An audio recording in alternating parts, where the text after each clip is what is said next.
How to request a new secure key from HSBC Mobile. In order to request a new secure key from HSBC, you could either activate a digital secure key directly through the HSBC Mobile app or order the replacement physical device via online banking.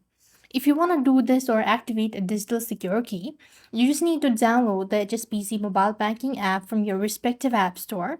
Then you have to make sure that you already have a mobile banking app and log in with your credentials.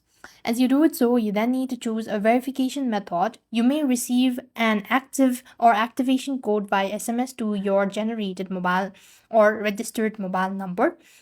Next, you just have to go ahead and create a 6-digit PIN, secure key PIN.